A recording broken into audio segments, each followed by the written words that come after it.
नमस्कार, आप देख रहे हैं डॉक्टर साहिब, आपके साथ मैं हूं मुस्कान दर्शकों। आज के इस एपिसोड में हम बात करेंगे और ये जानेंगे, कई बार ऐसा देखा जाता है कि बहुत सारे लोगों के शरीर में अक्सर दर्द रहता है। आज हम इसी पे तमाम जानकारी लेंगे और ये जानेंगे कि शरीर में अगर अक्सर दर्द रह रहा है तो क्या ये थायराइड का लक्षण हो सकता है, क्या ये उसका सिम्टम्स हो सकता है।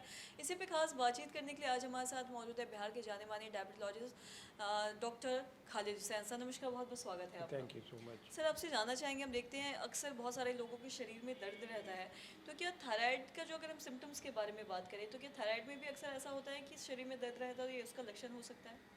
हाँ, ये है हाइपोथायराइडिज्म में जनरली शरीर में दर्द होती है और लेथार्जी फील होता है, मगर that is the not the only, वो एक कारण नहीं, और भी कारणों से दर्द हो सकती।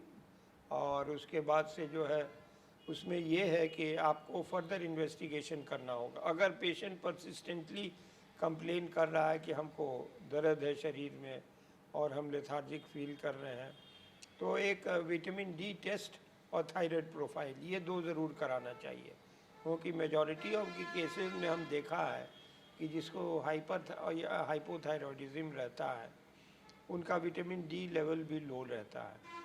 तो इसलिए ये जांच कराने से डिफ्रेंशिएट हो जाएगा कि शरीर में दर्द का कारण क्या है, आइदर विटामिन डी डेफिशिएंसी या हाइपोथायरॉयडिज्म।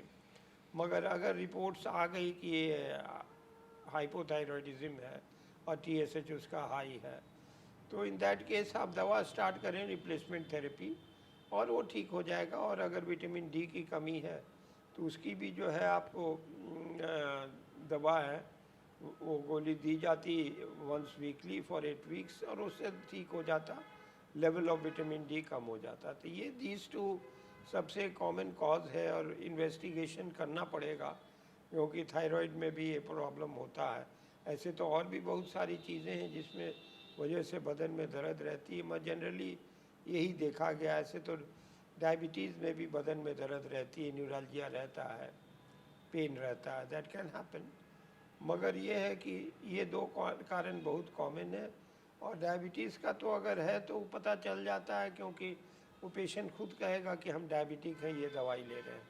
मैं इसमें तो अनडायग्नोज्ड है, पेशेंट को मालूम नहीं है, वो समझ रहा है कि ऐसे ही सर्दी से इससे हमको जो है मेरा बदन शरीर में दर्द है, तो वो जो है ध्यान नहीं देता है। तो इन सच केसेस अगर वो पेशेंट अफोर्ड नहीं कर सकता पूरा थायराइड प्रोफाइल, एक ही जांच करा दें टीएसएच और विटामिन डी का करा दें। विटामिन डी लेवल से पता चल जाएगा।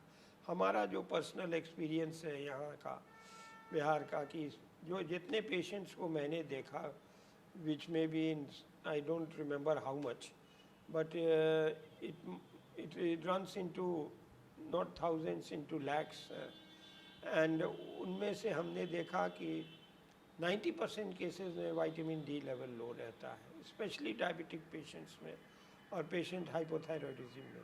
इसलिए जांच करानी चाहिए। और पेशेंट को कन्विंस, बहुत सारे पेशेंट होते हैं कि हमारा इतना पैसा लग जाएगा, हम नहीं कराना चाहते, तो हम कहना पड़ता है कि भाई जांच तो करानी पड़ेगी। तो अगर फुल थायराइड प्रोफाइल नहीं कर सकता तो टीएसएच करा दीजिए, उससे पता चल जाएगा। तो ये हम समझते हैं कि, और in the mean time calcium tablet start करना चाहिए। और अगर दर्द है तो symptomatically for a short time कुछ एनाल्जेसिक एंटी इन्फ्लेमेटरी टैबलेट्स देना चाहिए। तो यही हम समझते हैं शुड बी डन। जी सर, बहुत बहुत शुक्रिया तमाम जानकारी देने के लिए।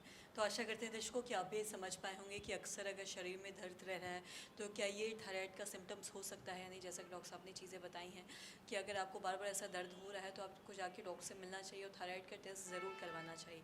हो सके तो ये थायराइड का भी एक लक्षण हो सकता है। तो आशा करते हैं दर्शकों की जो तमाम जानकारी है आपके लाभदायक रही है। तो आज की इस वीडियो में इतना ही। अगर आपने तो हमारे चैनल को सब्सक्राइब नहीं किया तो तुरंत कर लिए, साथ ही हमारे फेसबुक पेज को लाइक करें। वीडियो देखने के लिए आपका धन्यवाद।